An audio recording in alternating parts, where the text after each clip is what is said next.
ये जो हम ड्राइंग बनाए हैं या पेंटिंग जो बनाए हैं, ये पूरे वर्ल्ड में आजकल युद्ध का रूप हो गया है। पूरी धरती युद्ध के रूप में आ गई है। ये ज्वाला धधक रहा है पूरी धरती पर।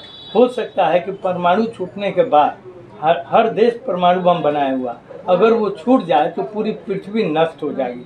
अब पृथ्वी नष्ट होने का मतलब है कि पूरी दुनिया खत्म हो जाएगी। और कला एक ऐसा चीज़ है, कलाकार एक ऐसा चीज़ है कि हम इतिहास को जिंदा करते हैं। जैसे आप डॉक्टरी पढ़ रहे हैं, उसमें ड्राइंग एकदम ज़रूरी है। आर्किटेक्ट पढ़ रहे हैं, उसमें ड्राइंग है। इंजीनियरिंग पढ़ रहे हैं, उसमें ड्राइंग है। बायोलॉजी पढ़ते हैं, उसमें ड्राइंग है। हमने शंकर भगवान को कभी साक्षात नहीं देखा, लेकिन कलाकार का ही इमेज है कि शंकर का रूप बनाया है। कलाकार का ही रूप है जो सीता और राम का रूप। तो नमस्कार, एक बार फिर से स्वागत है हमारे YouTube channel Tarkeshwar art blog में। और मैं हूं तारकेश्वर, और हर बार की तरह मैं एक आपसे मोटिवेट करने के लिए आप सबों को मैं एक नए वीडियो लाता रहता हूं। और आज मैं पहुंचा हूं सिवान ज़िला स्थित जेपी चौक के पास। आज से लगभग 20 साल पीछे अगर हम जाएं तो कला एक ऐसी चीज़ थी, जैसे लोग पेंटर होते थे, पेंटर लोगों को पेंटर बाबू बोला जाता था। लेकिन आज के डेट में पेंटर कहाँ गायब हो गए और पेंटर बाबू शब्द कहाँ गायब हो गया, ये मतलब सुनने को नहीं मिल रहा है। और ख़ास करके सर फाइन आर्ट्स हैं। फ़िलहाल मैं इन्हीं से बात करने वाला हूँ, तो उम्मीद करता हूँ आप हमारे वीडियो के साथ अंत तक बने रहिएगा। कि आप अपने बारे में बताएं। हमारे बारे में परिचय यह है कि मैं सिवान ज़िले का स्थानीय कलाकार हूँ। मेरा नाम कमल किशोर प्रसाद है और बचपन से ही हमको कला से रुचि थी और कला का विकास के लिए हमने सिवान में बहुत मेहनत किया है। हमने 1991 से इस संस्थान को हम चला रहे हैं। तब से हमारे सैकड़ों हज़ारों लड़के लड़कियां यहाँ से ट्रेनिंग ले करके सर्विस भी ज्वाइन किए हैं और कोई बेकार नहीं बैठा। हमारे संस्था का नाम है Nataraj art and craft Siwan. और हमारा मेन मोटो था कला को सिखाने का कि बहुत लोग ऐसे कलाकार हैं जिन्हें मंच नहीं मिल रहा है। बहुत से ऐसे स्टूडेंट हैं, लड़के हैं जो बचपन से ही कला से रुचि रखते हैं, लेकिन उनको गार्जियन सर्च नहीं किए हैं। लेकिन हम गार्जियन से भी रिक्वेस्ट करेंगे कि अपने बच्चों में ज़रूर सर्च करें कि इसमें गुणवत्ता क्या है, कला से है कि संगीत से है या साहित्य से है। आप उसे सर्च करके और उसी संस्था में अगर एडमिशन कराते हैं तो उसका लाइफ टॉपर होगा और लाइफ कभी बेकार नहीं जाएगा। हाँ, हमारी सरकार भी कला के क्षेत्र में क्षेत्र के विकास के लिए बहुत सहयोग की है। जैसे बिहार सरकार भी कला के क्षेत्र में सहयोग दे रही है और हाई स्कूलों में ड्राइंग टीचर की बहाली हो रही है। तो हमारे यहाँ से बहुत से लड़के ड्राइंग टीचर में यहाँ से डिग्री लेकर के, प्राचीन कला केंद्र चंडीगढ़ से डिग्री लेकर के और कला शिक्षक बने हुए हैं। अच्छा सर, ये तो रही बच्चों के करियर के बारे में। अब ये चीज़ बताइए कि कला जो बरसों से, जैसे ना कि हिंदू धर्म के मान्यता के अनुसार 16 कलाएं हैं, वैसे 36 कलाओं का वर्णन मिलता है, लेकिन 16 कलाएं प्रचलन में है। तो इस 16 कलाओं में से एक ये पेंटिंग ऐसी कला है जो अभी के समय में, प्रेजेंट समय में लुप्त होता जा रहा है। इसका क्या रीज़न है? बिल्कुल आपने जो कहा, देखिए अभी भी समाज में कला के क्षेत्र से सोच बहुत बढ़िया, बहुत ऊंचे दर्जे का नहीं है।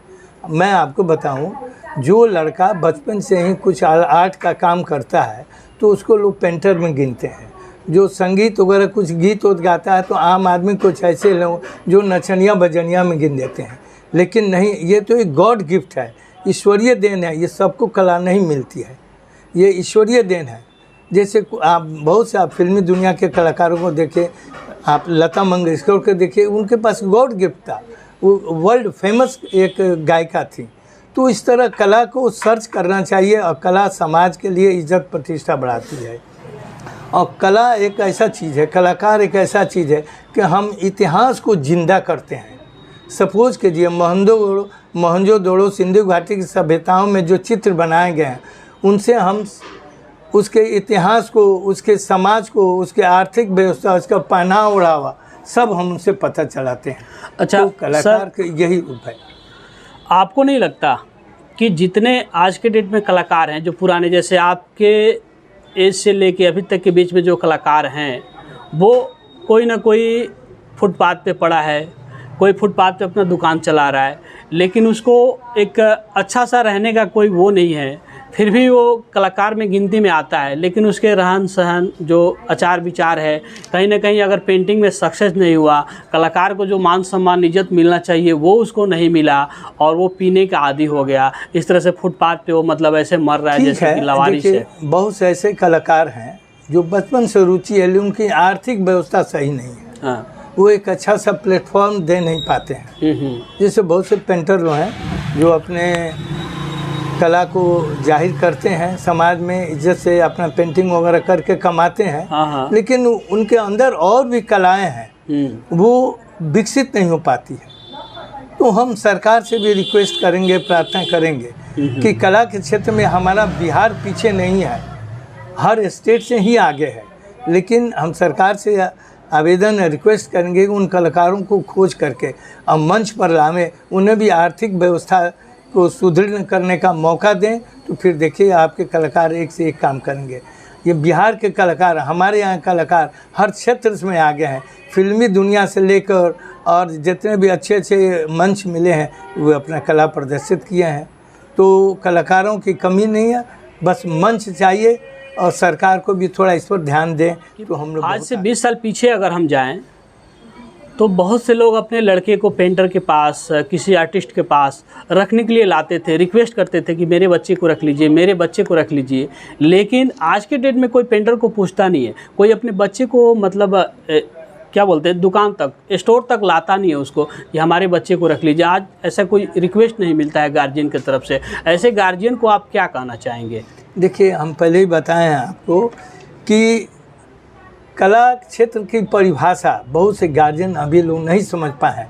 लेकिन इस आधुनिक युग में जो पढ़ा लिखा समाज है, परिवार है, वो कला क्षेत्र को समझने लगा है। इसी समझाने के लिए हम बहुत परिश्रम किए हैं। हम 1991 में इसको इस्टैब्लिश किए है और मेरा यही मोटो था कि कला की परिभाषा क्या है, कला से हमें समाज में क्या लाभ है। इसीलिए हमने इसको शुरुआत किया और उस समय से आज तक अभी हज़ारों लड़के लड़कियां यहाँ से पेंटिंग का कोर्स की हैं। इसमें स्केचिंग है, पेंटिंग है, हैंडीक्राफ्ट है, मूर्ति कला है, मेहंदी रचना है, अन्य कई तरह की कलाएं हैं, हैंडीक्राफ्ट है, तरह तरह के कलाओं को सिखाते हैं जो हम सीख करके मार्केट में इसको सेल भी कर सकते हैं। बहुत सा हैंडीक्राफ्ट है जो मार्केट में नहीं मिलेगा, हम उन चीज़ को आपको सामने प्रस्तुत करेंगे, दिखाएंगे।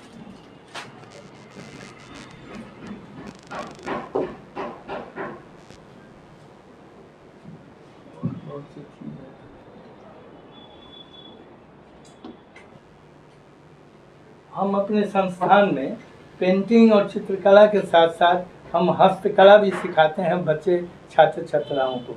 तो हस्तकला इस ढंग से सिखाते हैं कि जो भी वेस्टेज चीज़ें हैं, जैसे न्यूज़पेपर है हम पढ़ के फेंक दिया, सीडी है उन्हें हम रख के फेंक दिया है, पेपर है, बहुत से कुछ मिट्टी का वर्क, तो उससे हम एक अच्छा मॉडल तैयार करते हैं जो गुलदस्ता का रूप में होता है। फ्लावर पॉट हम बनवाए हैं बच्चों द्वारा। ये पूरा न्यूज़पेपर से बना हुआ है और नीचे इसका जो बेस है ये सीडी हमने लगवाया है। यह आप देख रहे हैं कि ये पूरा सीडी और वेस्टेड पेपर के द्वारा से बनाया गया है। ये टोटली पेपर जो वेस्ट हो जाता है, बेकार हो जाता है, उससे बनाया गया है। उन्हीं के द्वारा हम बनवाए हुए हैं इसको। नीचे इसका बेस, जो सीडी तो अब कोई काम पर नहीं कर रहा, इसका बेस हमने देखे, ये सीडी का बेस है, इससे हमने बनवाया। अंदर ये सारा पेपर वर्क है और कुछ इसमें शिल्पकार एक मिट्टी आती है उससे हमने ये फ्लावर बनवाया है। अच्छा, यहाँ पे जो रखा है ये वाला, ये क्या है? ये भी जो है ये भी गुलदस्ता बनाया है और ये भी वेस्टेड पेपर से ही बनाया है। कुछ मिट्टी और पेपर द्वारा इसको बनाया गया है। इसका कुछ टेक्निक अलग है और ये टोटली ये पेपर है। यहाँ अंदर आप देखें, इसका ज़रा आप लोग दिखाइए, अगर दिखाई देता वो अंदर पेपर ही है, ये न्यूज़पेपर है। चाहिए न्यूज़पेपर से बनाया है? न्यूज़पेपर से ही बनाया गया। इसके बनाने का तरीका कुछ अलग है लेकिन इजी है और इससे हमने ये शिल्पकार और न्यूज़पेपर से ही इसको हमने मॉडलिंग किया है, हाथ से बनवाया गया है और ये भी जो है फ्लावर पॉट है, आप कहीं भी इसको सजा कर रख सकते हैं। ये चीज़ मार्केट में नहीं, अपने हाथ से बनाई हुई चीज़ें हैं, हम उनको प्रस्तुत करके बाज़ार में मार्केट दिलवाएंगे, हम सेल करेंगे, हम उससे अर्निंग करेंगे। अच्छा, कला जब सीखना शुरू किए तब आपकी उम्र क्या रही होगी? देखिए, मेरी कला जो है हमारी बचपन से रुचि थी। हम जब स्टूडेंट थे या छोटे थे तब से हम अंदर ही गॉड गिफ्ट था हमारे में। अच्छा, हम पहले बचपन से मतलब हाँ, बचपन से भी हम छोटे थे, 6, 7, 8 वर्ष के थे, तब से हम कुछ न कुछ ड्राइंग करते थे, दीवारों पर कुछ न कुछ चिन्ह बनाते थे शुरू से ही, और धीरे धीरे हमारे में विकसित होता गया और आज हम इस रूप में पहुँचे हैं। हालांकि जिस ज़माने में हमको ज्ञान मिला उस समय हमारे पहले के जो गार्जियन थे वो लोग कला का महत्व नहीं देते थे, इसमें हमको बहुत डांट भी पड़ती थी। अच्छा, आपके परिवार वाले, आपके पिताजी या आपके माताजी, डांट भी पड़ती वो लोग थी। डांटते थे? हाँ, डांटते थे कि सब क्या सब कर रहा है, दिन भर पढ़ता नहीं है, दिन भर कुछ करता नहीं है, और दिन भर वो लाइनिंग खींचता है, दीवार खराब करता है। तो उस ज़माने में उन लोगों का वही सोच था, लेकिन हमारे अंदर गॉड गिफ्ट भगवान ने देन दिया हमें, हम कैसे छोड़ पाए, हमारे छोड़ने से नहीं छूटता था। तो आज उन्हीं का देन है, चाहे गार्जियन का भी देन है, भगवान का गॉड गिफ्ट है कि आज हम इस तरह का विकास किए हैं, है ना। हमारे बचपन से ये रुचि है। हम इसके पहले हम शिक्षक भी, प्राइवेट स्कूल में हम 15 वर्ष पढ़ाए भी हैं। कला शिक्षा के बाद ना, कला के नहीं, जनरल शिक्षा हम 7 तक के क्लास करते थे। हाँ। उसके बाद मेरे मन में बहुत इच्छा हुई कि हम कला का विकास करें। सिवान जिला में कला का परिभाषा कोई नहीं जानता, तो हम हेडमास्टर हुए। हेडमास्टर के बाद हम वहाँ से रिजाइन मार के 91 में हम ये शुरुआत किए। आज आपके सामने देखें बहुत से लड़के छात्र छात्राएं। आप जहाँ पे सीखे, जिस समय आपने पूरी तरह से कला सीखने का शुरुआत कर दिया, जैसे होता है ना कि बिना गुरु का ज्ञान नहीं होता है, तो वो आपके गुरु का क्या नाम है? आप जहाँ देखिए, सीखे? हमारे, अब हम क्या बताएं, हम डिग्री लिए जरूर हैं, लेकिन हमारे गुरु गॉड हैं, भगवान हैं। क्योंकि हम उनके थ्रू, उन्हीं के इम्प्रेशन से हम सीखते थे। क्योंकि हमारे अंदर कुछ ऐसे गुण थे, जो कुछ बनाते थे तो कुछ लोग को देख कर भी बनाते थे, कुछ कलाकारों को देख कर भी हम इसमें लिए हैं। जैसे सपोज कीजिए धार्मिक चित्र बनाना था, तो हम गीता प्रेस गोरखपुर के जो आर्टिस्ट थे, उनकी किताबें, गीता प्रेस गोरखपुर की जो किताबें निकलती थी, सचित्र किताबें जो निकलती, उनसे देखकर हम इम्प्रेसिव हुए। शुक्रिया आपका, बहुत बहुत धन्यवाद मेरे भी तरफ से। और मैं उम्मीद करता हूँ कि फिर कभी मौका मिले तो मैं आपसे दूसरी बार भी मिलूँगी। तब तक के लिए thank you so much. Very very thanks you.